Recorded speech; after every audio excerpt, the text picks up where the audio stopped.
Morning. Brady here from a stand in the park. Just sitting here thinking about how everyone wants to be extraordinary. I mean, we all want to be extraordinary in some way, shape or form, don't we? But no one really wants to be unpopular. And we all want to be outstanding, but no one really sort of wants to stand out either.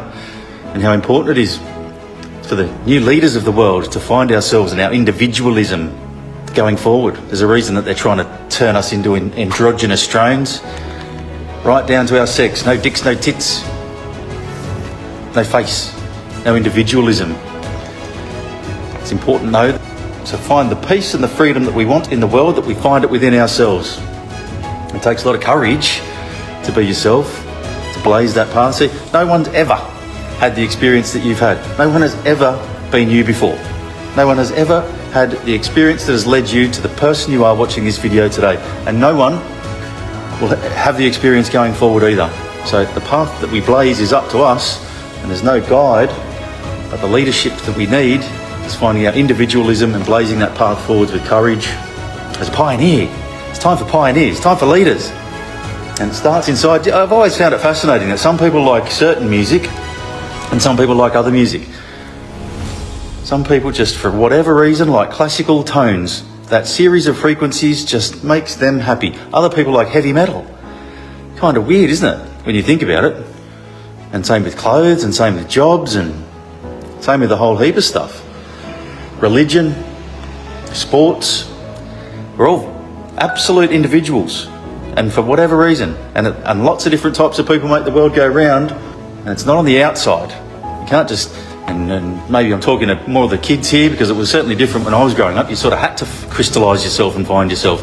Now it's a bit easier to just get a tattoo and dye your hair pink and puff your lips up like a drug dealer's girlfriend and wave your money around on a gangster movie and buy a car, and that's your identity. It's nowhere near that easy, young people and old people. Nowhere near that easy. We all know that. You have to go inside, and it usually comes through adversity. But you have to go in and find that to be the leader that we need in the world. And I'm not talking about the world leaders. There's people out there who run the world, and then they're guys of governments and corporations and media, and they're all connected, who are trying to shape you, or de-shape you, should I say, shape you into this little androgynous drone that they buy all their nonsense and listen to all their crap, and they can wield the sword over humanity. I'm not talking about those leaders. We need new leaders like you to go inside and crystallise who you are, what music you like, and and who you are, and find strength in that.